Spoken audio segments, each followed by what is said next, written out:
More now on the disaster declaration covering 8 parishes in Francine's path, but also what that order does not cover right now. Paul Murphy reports Jefferson Parish, where hundreds of homes flooded, was left off the list for federal assistance.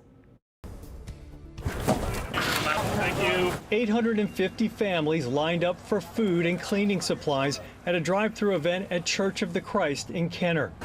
Volunteers from Convoy of Hope, the United Cajun Navy, Aetna, and others gave of their time to help neighbors who flooded during last week's Hurricane Francine. It was disheartening to see what these families are going through. President Biden has approved the state's request for a major disaster declaration following Francine.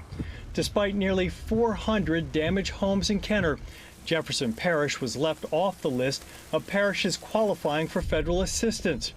That list now includes Terrebonne, Lafourche, St. James, St. John, and St. James parishes in the New Orleans area. I think we've received as much, if not more, damage than other communities in Jefferson Parish, and that's just something that's to be straightened out. Arita Bohannon, who represents Kenner on the JP Council, said some storm victims are reluctant to report their damages, fearing their insurance rates are going to go up.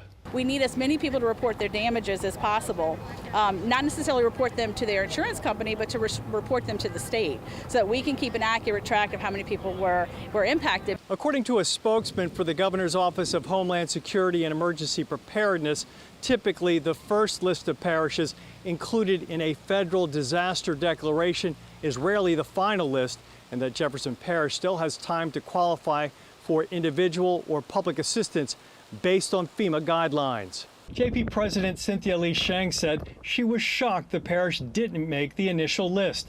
She says Jefferson well exceeds the threshold for federal assistance. I fully expect that we would be added to that list eventually. So, and if not, you're going to hear a lot more from me on this issue. But I'm hoping that it was just a timing thing. Paul Murphy, WWL, Louisiana. One other problem is that FEMA ran out of money in August. The agency has already responded to 19 climate disasters this year with an impact of more than $1 billion each. Congress will have to pass a bill to provide more funding to FEMA, which may not happen until October. In the meantime, some long-term mitigation programs are paused so FEMA can redirect the remaining money to victims of the disasters already approved.